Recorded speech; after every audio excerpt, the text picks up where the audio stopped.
Social media की राह ऐसी कि कांटों पर भी चलना है और दामन भी बचाना है। ऐसी भड़काऊ पोस्ट को लाइक कर रहे, सपोर्ट कर रहे हैं, तो उस केस में भी हमारे डिजिटल फुटप्रिंट्स बन जाते हैं। यही जेनजी के अंदर कुछ बच्चे हैं, वो पब्लिकली माफी मांगते हुए भी दिख रहे हैं। ये यंग टीनेजर्स हैं जो 13 एज से लेकर 19 एज की सीरीज के जो बच्चे हैं वो यंग टीनेजर्स हैं। खाना बनाने का तो शौक है, लेकिन एहतियात के बारे में आपको जानकारी नहीं, तो फिर आप अपने हाथ जला बैठे। एक जगह से दूसरी जगह जाते हैं तो हम अपने पैर की छाप छोड़ते हैं। ऐसे इंटरनेट की दुनिया में हम अपनी छाप छोड़ते हैं। डिजिटल फुटप्रिंट का इस्तेमाल सही दिशा में और गलत दिशा में हो सकता है। जेनजी ऐसे वर्ड्स का इस्तेमाल कर रहे हैं जिस वजह से किसी को आहत पहुंच सकती है। सारी चीजों को कोई न कोई देख रहा है, कोई न कोई उसको ऑब्जर्व कर रहा है। वो सर्वर्स पे रहते हैं, उसको रिट्रीव किया जा सकता है कि वो फिर उसको ब्लैकमेल करने के लिए या एक्सटॉर्शन के लिए बहुत ही डेंजरस साबित होती है। लोग क्या करते हैं, उस वीडियो का क्लोन करके उसको एडिट करके फिर प्रोसीड करते हैं। जेनजी की खास बात क्या है, वो थोड़ी सी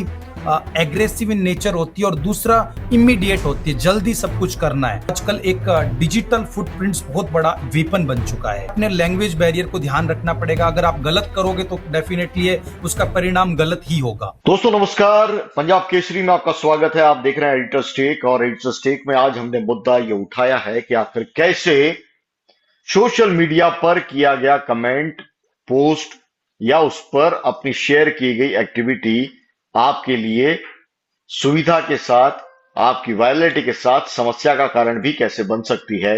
और इसका उदाहरण हम देख रहे हैं कि जंतर मंतर पर जो जेन जी का प्रोटेस्ट था, जिस रूप में बयानबाजी हुई, जिस तरह से लोगों ने अपने आप को एक्सप्रेस किया, अब कुछ दिनों के बाद में यही जेन जी के अंदर कुछ बच्चे हैं, वो पब्लिकली माफी मांगते हुए भी दिख रहे हैं।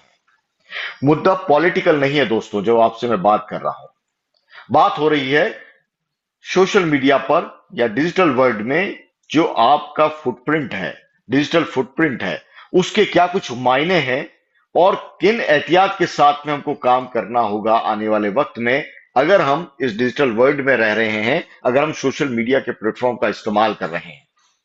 ये ठीक वैसा ही है दोस्तों कि आपको खाना बनाने का तो शौक है, लेकिन एहतियात के बारे में आपको जानकारी नहीं, तो फिर आप अपने हाथ जला बैठेंगे।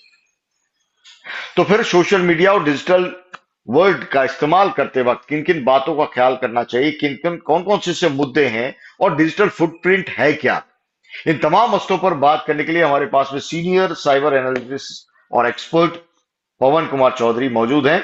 पवन जी, बहुत बहुत स्वागत है आपका। सर नमस्कार, बहुत बहुत धन्यवाद सर। जय हिंद सर।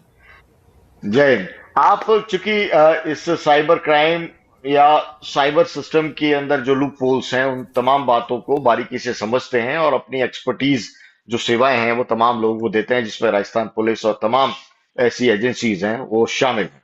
मैं आपसे समझना चाहता हूं, जो अभी जैन जी के वीडियोस चल रहे हैं माफी भी मांगते हुए, पहले बयान के वीडियो, इनकी उम्र क्या होगी सोशल मीडिया पर? कुछ आप अंदाजा लगा सकते हैं? बिल्कुल सर, मैं बताना चाहूँगा कि जो जेनजी का जो अभी प्रोटेस्ट था उसके रिगार्डिंग हम बात करेंगे इस टॉपिक पे। तो ये यंग टीनेजर्स हैं जो 13 एज से लेकर 19 एज की सीरीज के जो बच्चे हैं वो यंग टीनेजर्स हैं जो इस पर्टिकुलर सिनेरियो को फॉलो कर रहे हैं और यहाँ पे डिजिटल वर्ल्ड के अंदर ये अपनी एंट्री कर रहे हैं, क्योंकि इनकी जो आइडेंटिटी है वो सोशल मीडिया से ही रिफ्लेक्ट होती है। चाहे हम फेसबुक की बात करें, चाहे हम इंस्टाग्राम की बात करें, या लेटेस्ट ट्रेंडी टॉपिक जैसे थ्रेड्स, एडिट्स, और जो आपके जो इसके नए टूल्स हैं उसका बात करें, स्नैपचैट की बात करें, तो कहीं ना कहीं ये अपनी इंफॉर्मेशन इन ही प्लेटफॉर्म के द्वारा शेयर कर रहे हैं। तो एक टीन एज है जो कि एक जेनजी है, जो एक इससे एडवांस की बात करें अल्फा एज है जो एक सीरीज के अंदर वर्क कर रही है और ऐसी चीजों को यूज कर रही है for the purpose of social media के ऊपर अपनी आइडेंटिटी को शेयर करना, या फिर ऐसे प्रोटेस्ट, ऐसे लैंग्वेज बैरियर का यूज करना और कहीं ना कहीं ऐसी टेक्नोलॉजी का यूज करना। तो ये वो एज है जिसको हम टीन और एक जेनजी एज बोलते हैं। जी।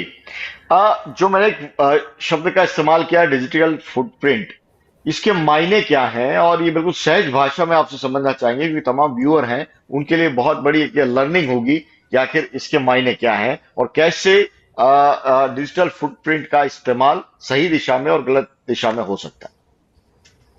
बिल्कुल, मैं बताना चाहूँगा सर, डिजिटल फुटप्रिंट्स एक प्रकार से हमारे सेम वैसे ही फुटप्रिंट्स है जो हम रियली जब एक जगह से दूसरी जगह जाते हैं तो हम अपने पैर की छाप छोड़ते हैं। ऐसे इंटरनेट की दुनिया में हम अपनी छाप छोड़ते हैं। डिजिटल फुटप्रिंट के अंदर हर वो चीज़ हो सकती है। आप किसी को कॉन्टैक्ट करते हैं, आप किसी को मेल करते हैं, तो आपका एक आइडेंटिटी एक जगह से दूसरी जगह जाती है with the help of IP address. Same social media की बात करें तो इसके अंदर बहुत सारी चीज़ें हैं। हम किसी को लाइक कर रहे हैं, किसी को डिसलाइक कर रहे हैं, किसी को कमेंट कर रहे हैं, ऐसी भड़काऊ पोस्ट को लाइक कर रहे हैं, सपोर्ट कर रहे हैं, तो उस केस में भी हमारे डिजिटल फुटप्रिंट्स बन जाते हैं। So now days digital footprints पे जितने भी जेनजी है उसको फोकस करना पड़ेगा, उसको लर्न करना पड़ेगा, उसको कुछ साइबर एजुकेटिव चीजें समझनी पड़ेंगी, कुछ नेटिजन फॉलो करना पड़ेगा, क्योंकि उस इससे उनका करियर खतरे में है। क्योंकि जब इन पे एक्शंस होता है, इन चीजों को हम फोकस करते हैं तो कहीं ना कहीं प्रॉब्लम क्रिएट हो सकती है। तो digital footprints is all about gathering all the information from the digital media. जी। तो इसका मतलब क्या, आप सोशल मीडिया पे जो भी आप अपनी आवाज रख रहे हैं, अपनी बात रख रहे हैं, somebody इज वॉचिंग, सारी चीजों को यस, कोई न कोई देख रहा है, कोई न कोई उसको ऑब्जर्व कर रहा है। तो फिर क्या सवाल जैनजी की तरफ से आता है कि वो बेफिक्र हैं एक तरह से अपने बयानों को लेकर, जिस तरह से हमने देखा, दिल खोलकर उन्होंने अपनी बात रखी है, प्रोटेस्ट इस रूप में किया है कि केंद्रीय मंत्री का इस्तीफा हुआ इस देश के अंदर। लेकिन वहां पर जो उन्होंने कुछ कहा गया है, जिस तरह से अपनी बात उन्होंने रखी है, आने वाले वक्त में उनके लिए क्या क्या अपॉर्चुनिटी, तो यह है कि आप अच्छे बोल रहे हैं, अच्छे वक्ता है, तो दुनिया के सामने आ रहे हैं, लेकिन आपके मुंह से कोई गलत बात निकली है तो कितनी बड़ी एक थ्रेट है उनकी सोशल लाइफ के लिए, उनकी पब्लिक लाइफ के लिए। बिल्कुल, मैं बताना चाहूँगा, अगर हम पॉलिटिकल पावर्स की बात करें तो कहीं न कहीं जेन ज़ी ऐसे वर्ड्स का इस्तेमाल कर रहे हैं, जिस वजह से किसी को आहत पहुँच सकती है, किसी को ऐसे वर्डिंग का इस्तेमाल नहीं करना चाहिए। तो उस केस में क्या होगा, अगर इन फ्यूचर कोई एक्शंस होता है या हो भी रहे हैं, तो उस केस में वो एक हमारे लिए एविडेंस क्रिएट हो सकता है कि जो भी जेन ज़ी उसका यूज़ करेगा, तो एक फ़ोटोग्राफ़ी हुआ, डिजिटल फुटप्रिंट हुआ, वो डिलीट नहीं हो सकते, वो सर्वर्स पे रहते हैं, उसको रिट्रीव किया जा सकता है। और जब आप ऐसी चीजें पब्लिकली कहीं पे अपलोड करते हैं तो कहीं ना कहीं कोई भी उसको स्टोर कर सकता है। तो इसी चीज का एक बहुत गलत इंपैक्ट पड़ सकता है।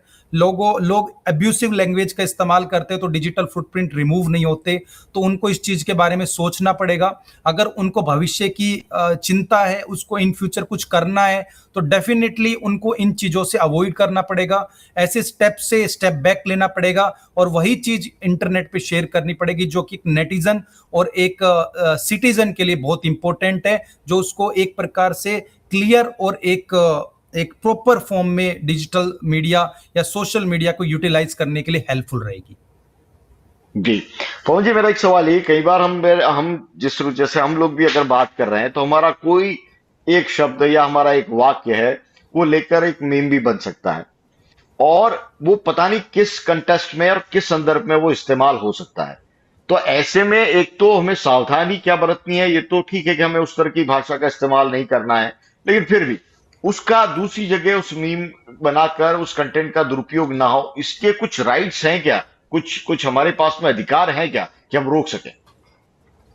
बिल्कुल sir, there is right to IT है, जिसके अंदर हम कोई भी हमारी प्राइवेसी कंसर्न है उसका कोई फोटो नहीं ले सकता, आप उसको डिस्क्लोज नहीं कर सकते, आपकी एक आइडेंटिटी है, उसको अगर कोई डैमेज करने की कोशिश करता है या कोई डिफेम करता है तो उस केस में उस पर एक्शन लिया जा सकता है। साइबर के एक्ट है जो पहले चलते थे, आईपीसी जो इंडियन पिनल कोड थे, इसके बाद हमारा सीआरपीसी जो पुलिस पावर्स हैं, इसके बाद अब उनको चेंज करके बीएनएस भारतीय न्याय संहिता और भारतीय न्याय नागरिक सुरक्षा संहिता और बीएसए, इनको इंप्लीमेंट इसलिए किया गया ताकि हर व्यक्ति का अपना एक राइट हो सके, उसकी कोई प्राइवेसी को कोई हनन ना कर सके, उसको उस कंसर्न पे उस चीज को आगे रिप्रेजेंट किया जा सके। तो हम किसी के मीम का ऐसे बना के उसको डिस्क्लोज नहीं कर सकते, उसको डिफेम नहीं कर सकते।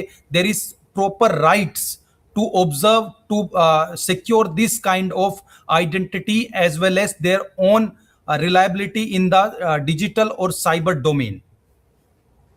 हम्म। तो अभी जैसे कुछ लोग चाहते हैं कि जैसे पब्लिकली वो माफी भी मांग रहे हैं, लेकिन अब उनके पास में क्या कोई ऐसा लीगल या टेक्निकल टूल मौजूद है कि जो उन्होंने बोला वो चीज है वो हमेशा के लिए रिमूव हो जाए, गायब हो जाए, हटा दिया जाए? देखो सर, इस चीज में ये होता है कि जैसे मैंने कोई वीडियो पब्लिश की इन टर्म्स ऑफ किसी प्रोटेस्ट के बिहाफ पे, और मैंने चीजें गलत बोल दी, अब वो वायरल हो गई, वो चीजें मार्केट में बहुत ज्यादा जी। उसकी रैंक हो चुकी, हर जगह वो सर्च होने लगी। तो लोग क्या करते हैं, उस वीडियो का क्लोन करके उसको एडिट करके फिर प्रोसीड करते हैं। तो अगर आपके इस हम्म। केस में बहुत ज्यादा वायरलिटी हो चुकी है, आपकी आइडेंटिटी का ज्यादा यूज किया जा रहा है और उसको सर्कुलेट किया जा रहा है, तो उसको रोक पाना थोड़ा सा कॉम्प्लिकेटेड है। बट जो अगर आपने चीज पब्लिश कर दी और आपको लगता है कि माफीनामे से या फिर इस चीज को रोकथाम के ब्याह पे अगर हम इसको रोकें, तो कहीं ना कहीं उसको स्टॉप किया जा सकता है। आपको चेक करना है मेटा डेटा की आपकी वीडियो कहाँ कहाँ पे अपलोड हुई है। आपको अपनी इमेज और आपकी वीडियो का रिवर्स सर्च करना है। एक टूल है गूगल का जिसपे आप अपना रिवर्स सर्च कर सकते हो, और वहां पे अगर आपको कोई भी आइडेंटिटी आपकी दिखती है तो अपने अकाउंट्स में जाके आप उसको रिमूव कर दीजिए, क्योंकि एक वो ऑप्शन है जिससे आप अपने आप को, अपने फ्यूचर को सिक्योर कर सकते हैं। और अगर आपको लगता है आपकी वीडियो वायरल हो गई बहुत ज्यादा और आप चाहते हो कि मैं इसको रोकना चाहता हूं, तो then report to the concern authority, जो आपकी टेक डाउन में हेल्प करेगा। वो लॉ एनफोर्समेंट डिपार्टमेंट हो सकता है, वो सोशल मीडिया की ग्रीवियंस टीम हो सकती है, और ये सारा पब्लिकली अवेलेबल है। इंटरनेट पे आप सर्च करेंगे grievance officer, Facebook, Insta, Meta, तो आपको मिल जाएगा। आप उनको डायरेक्टली रिपोर्ट कीजिए कि I want to take down और delete this video for the privacy concern, तो उस पर सुनवाई होगी डेफिनेटली। जी। पवन जी, आपके पास में कोई ऐसा केस आया है क्या जिसमें बंदा, हालांकि आप तो सिक्योरिटी और उस तरह से सर्विस प्रोवाइड कराते हैं, बट किसी ने कुछ शेयर किया है इस तरह का कि आई वांट कि मेरा पुराना जो पास्ट का वीडियो है वायरल हो रहा है, उसको कैसे हटाया जाए, या इस तरह की कोई कंसल्टेंसी आपने कभी दी, कोई उदाहरण आपके सामने? बिल्कुल सर, नेशनल टीवी पे हूं अभी मैं। मैं कुछ चीज़ों को शेयर करूंगा आपके साथ, और कुछ चीज़ें हमारी जी। प्राइवेसी की वजह से मैं उनको ज़्यादा डिस्क्लोज नहीं करूंगा। सो कई ऐसे केसेस आए हैं जिसमें किसी की मोफ इमेज का इस्तेमाल किया गया, किसी फोटो को, वीडियो का बिल्कुल उसका प्रारूप ही चेंज कर दिया, और उसके बाद उसको ऐसा डिजाइन करके उसको सर्कुलेट किया गया। तो हमारे पास ऐसे विक्टिम्स आते हैं बहुत सारे जो कहते हैं कि ये वीडियो सर्वर पे जा चुकी है, इसको कैसे रिमूव किया जाए। तो हम लॉ एनफोर्समेंट के माध्यम से उसको टेक डाउन करा देते हैं, गवर्नमेंट एजेंसीज के माध्यम से उसको स्टॉप कर देते हैं और उस वीडियो को डिलीट प्रोसीजर के लिए भेज देते हैं। बट जब उसके कोई एविडेंस कैप्चर कर लेता है, या उसको कोई रिकॉर्ड कर लेता है, या उसको डाउनलोड कर लेता है, तो कहीं ना कहीं वो फिर उसको ब्लैकमेल करने के लिए या एक्सटोर्शन के लिए बहुत ही डेंजरस साबित होती है। तो जब भी ऐसी कोई चीज हो तो उसका तरीका यही है, एविडेंस कैप्चर कीजिए, देन उसके बाद आप लॉ एनफोर्समेंट या आप कंसर्न अथॉरिटी, जैसे मेरे पास कोई आता है तो मैं उसको समझाता हूँ कैसे कैसे क्या क्या स्टेप लेना चाहिए, और तब जाके ये चीजें की जा सकती है। ऐसे और भी मल्टीपल केसेस है जिसमें हमने ये वीडियोस टेक डाउन किए। कुछ पॉलिटिकल इश्यूज पे भी किसी का अकाउंट ऐसे रैंक कर दिया गया था वायरल न्यूज के बिहाफ पे। उसमें कुछ ऑब्सीन कंटेंट नहीं था, बट उनकी जो ऑब्जेक्टिव था वो भड़काऊ मैसेजेस का था, तो उसको हमने टेक डाउन किया, मेरी टीम ने टेक डाउन किया है, और टाइमली उस पर एक्शन लिया गया ताकि मीडिया के अंदर कोई चीजें ज्यादा हाई लेवल पे एनकरेज ना हो सके। जी। अब यहाँ पवन जी, जितनी बातचीत हुई है उसमें कंफ्यूजन तमाम लोगों को हो सकता है, जैनजी को हो सकता है कि ये तो एक तरह से डराने वाली बात हो गई कि हम अपनी बात ही ना रखें किसी भी मुद्दे पर। तो कौन कौन से प्रिकॉशंस के साथ में हम अपनी बात रखें, चाहे कि किसी पॉलिटिकल पार्टी के खिलाफ हो, किसी लीडर के खिलाफ हो, क्योंकि डेमोक्रेसी है। अगर कोई अपनी बात रखना चाहता है तो वो क्यों रुके, सिर्फ इस डर से कि वो उसका मिसयूज हो जाएगा या फ्यूचर में उसको कोई थ्रेट आने लग जाएंगे? तो इसका तरीका क्या है, कौन कौन से जो इजी स्टेप हैं जो हम अपने रूटीन में उसको अपना सकते हैं जब भी हम डिजिटल वर्ल्ड में जाएं, जब भी हम सोशल मीडिया की दुनिया में जाएं? बिल्कुल जी, मैं बताना चाहूंगा मेरे सभी दर्शकों को, जो भी जेनजी मूवमेंट के पार्टिसिपेट थे या उसको सपोर्ट कर रहे थे, सबके अपने हक होते हैं, सबके अपने राइट्स होते हैं, और सबको बोलने का अधिकार है। यही हमारे भारत देश की सबसे खास बात है।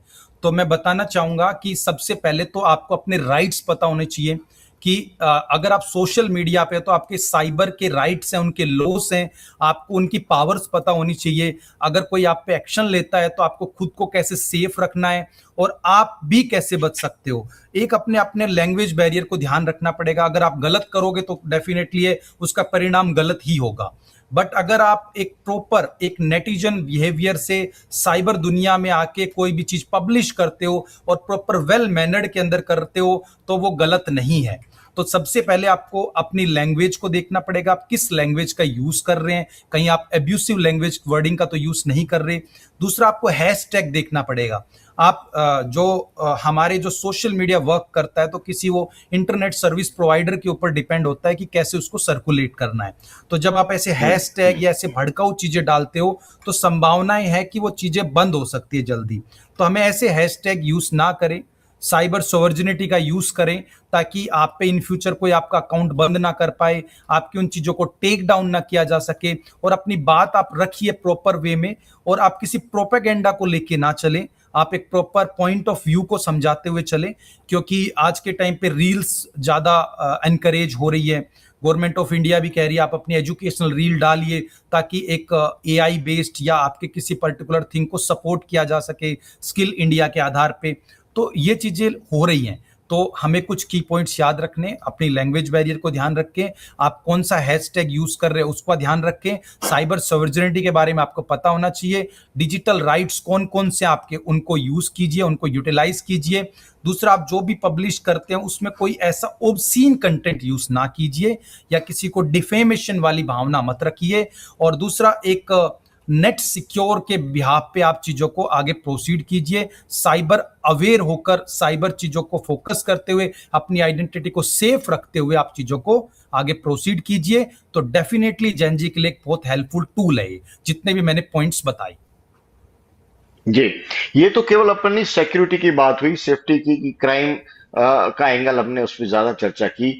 क्या ये जो डिजिटल फुटप्रिंट है वो एम्प्लॉयमेंट के लिहाज से भी बहुत इंपॉर्टेंट है? क्योंकि आप जिस तरह की सर्विस देते हैं, क्या कई ऐसी कंपनियां हैं जो अब केवल रिज्यूमे नहीं बल्कि आपका डिजिटल फुटप्रिंट है वो भी चेक करते हैं?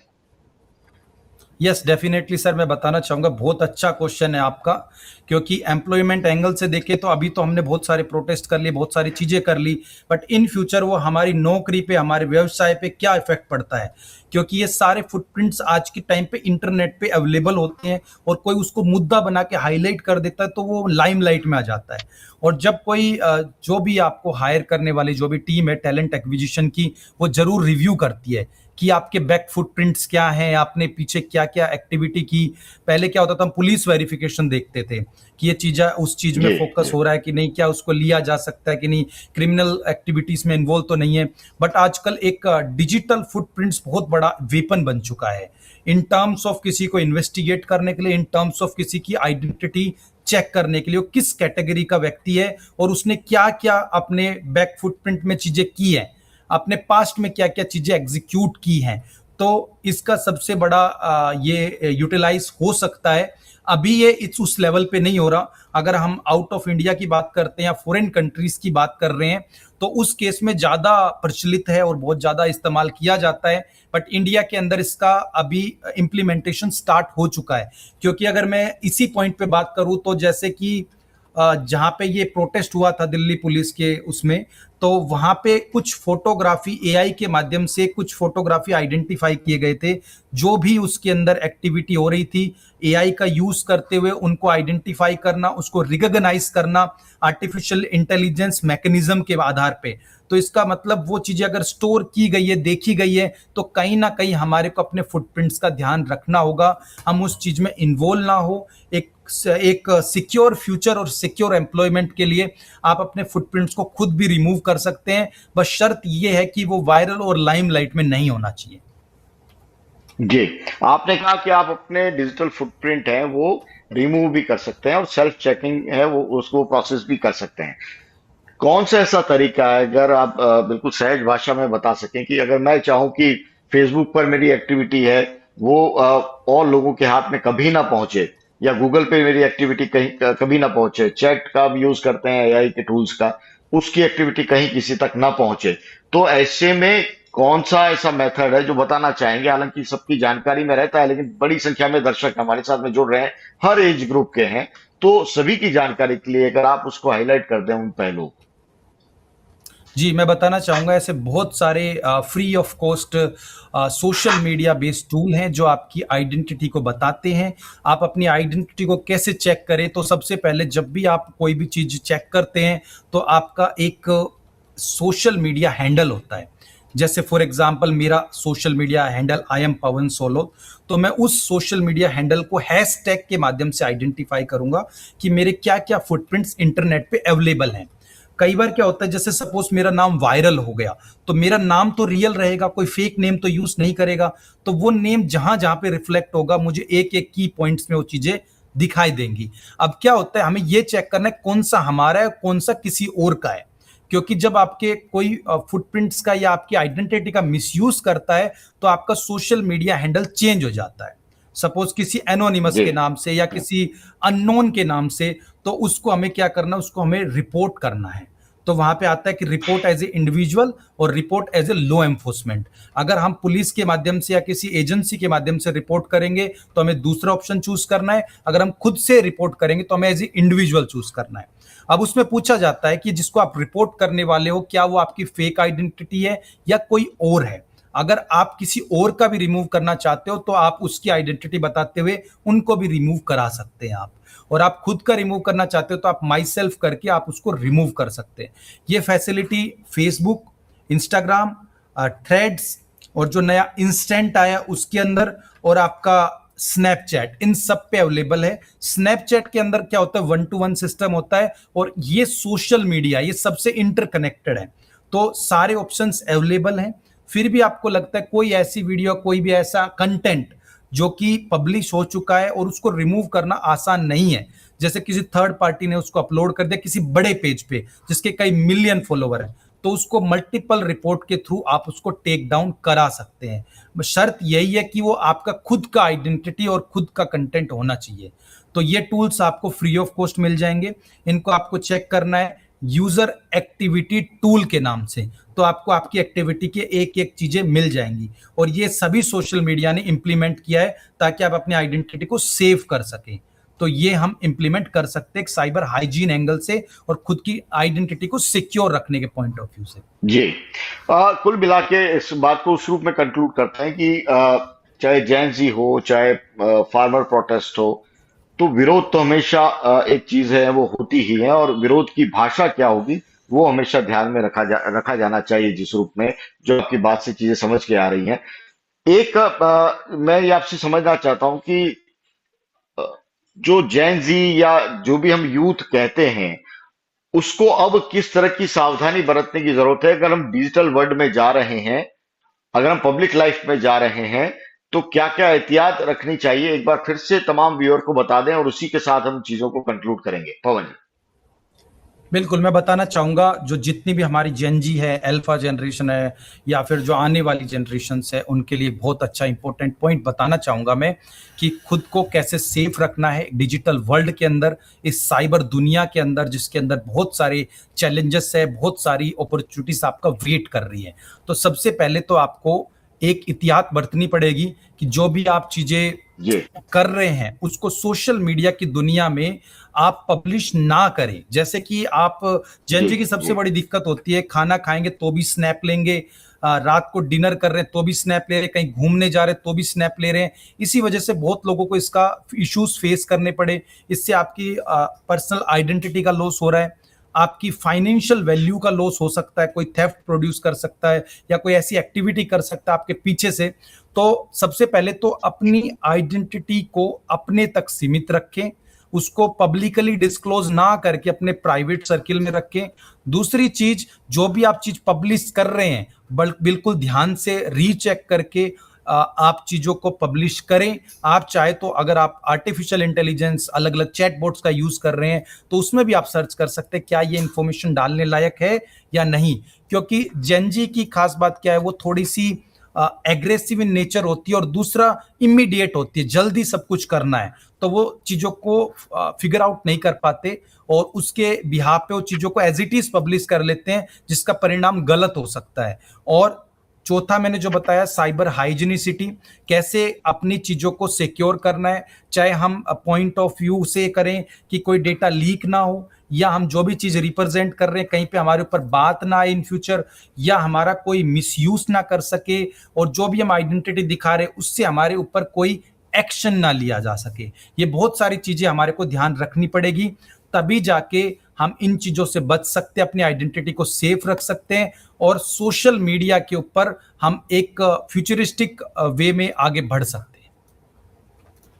जी, बहुत बहुत शुक्रिया पवन जी, आपने जिस रूप में बताया, और खास तौर से सोशल मीडिया की राह ऐसी कि कांटों पर भी चलना है और दामन भी बचाना है। हमको अपनी बात भी रखनी है, लेकिन किस तरीके से वो बात रखी जाए कि उसका दुरुपयोग कम से कम हो सके, कम से कम इसका हमें ध्यान रखना पड़ेगा। और फ्यूचर में हमारे जो फुटप्रिंट्स हैं वो एक इबारत की तरह लिखे जाते हैं इस डिजिटल वर्ल्ड के अंदर। तो ऐसे में हम तमाम लोग हैं, चाहे आप किसी भी विचारधारा के हों, हम ये नहीं कह रहे कि या ये कोई डराने या उस तरह की बात नहीं है कि जैन जी हैं, आपने जो प्रोटेस्ट किया उसका नुकसान आपको ये होगा। मुद्दा यह है कि डिजिटल वर्ल्ड में चाहे जैन अल्फा हो, जैन जी हो, मिलेनियर हो, चाहे कोई भी बुजुर्ग पर्सन हो, जो भी सोशल मीडिया का इस्तेमाल करता है, आपको समझना पड़ेगा कि ये दुनिया आभासी है। यहाँ पर हर चीज को देखभाल कर आपको डालना पड़ेगा। जो एक पल का अभी हम जो उस पल को हम जो डाल रहे हैं वो जिंदगी का दौर हो सकता है। आपके बोलने की आजादी भविष्य में आपके लिए आपकी जिंदगी की एक जंजीर भी बन सकती है। तो तमाम पहलू हैं, कम से कम अपने विवेक है वो बनाए रखें, अपने कॉन्शियस माइंड के साथ में सोशल मीडिया और डिजिटल वर्ल्ड का आनंद उठाएं, उसका लुत्फ उठाएं, अपनी बात रखें, प्रबलता के साथ रह रखें, लेकिन मर्यादा, भाषा और कानून का दायरा, ये तीनों चीजें कभी ना भूलें। मुझे दीजिए इजाजत। एडिटर टेक में आपको आज का ये एपिसोड, ये चर्चा कैसे लगी, जरूर कमेंट बॉक्स में लिखिए। आपके कमेंट्स का इंतजार रहेगा। नमस्कार।